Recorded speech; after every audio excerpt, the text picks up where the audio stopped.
So I've definitely talked about why I made this change and what this change was, but how. Well, I took a look at our trail network. And I am a cyclist and a triathlete, but I am no way the type of cyclist that likes to take the road everywhere I go. There are definitely times where I'm on a roadway and I don't feel as safe as I would like to. So I take an alternative route. Before I bike anywhere, I actually get either in my mind or on my map on my phone which way I'm going to take on my bike and how I'm going to get there safely on trails or low stress roads, because that's how I prefer to ride. And everyone has a different level of comfort. So for me, I took a look at our trails network. Here we have the Pinellas Trail that will soon be completed, and it'll be an entire loop around the county, but 80% of it's completed. And I decided I want to have a relaxing ride to work. I want to get exercise. I want to spend out time outside my car.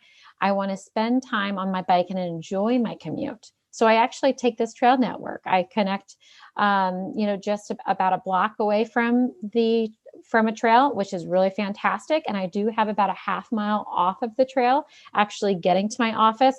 But I'm really fortunate that I live in this county that has this trail network, and I've definitely taken it full advantage of the trail network.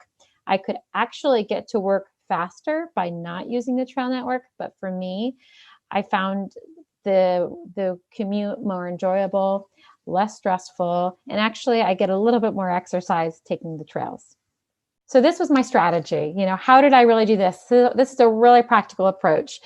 First, I actually transitioned jobs, and I'm not suggesting everybody does that, but maybe there's a way that you can work from home a little bit more, or you relocate, or something that's going to help you to make that transition. Because most of us have to physically go to work.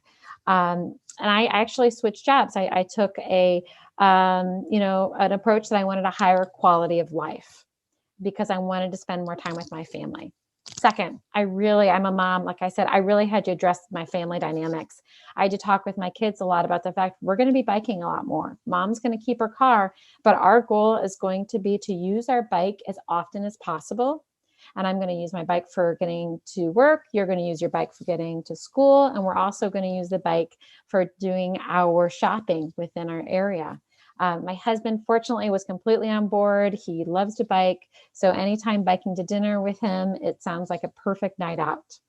Like I already indicated, my daughter and I, we do conduct a 4-mile round trip bike ride together to and from school. And lastly, the really important part of my strategy that Jason was able to talk about in more detail is getting the right bike. I did have to make an investment in my bike.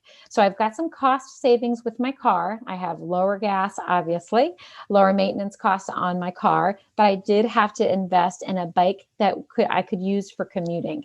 And then I had to invest in some additional supplies, which I'll talk about in a moment. And I had to develop a safety plan, like I already indicated. For me, I knew what kind of ride and what kind of life I wanted. So I had to use this strategy to construct it to make sure that riding on my bike and commuting to work and commuting to other locations was actually feasible and, more importantly, efficient. I couldn't just take 3 hours a day to be on my bike. That's not practical. I'm extremely busy. So I defined safe routes that were quick and find ways to manage using a bike in all parts of my life while still having my car for the longer trips or, for things that, just I couldn't fit on my bike.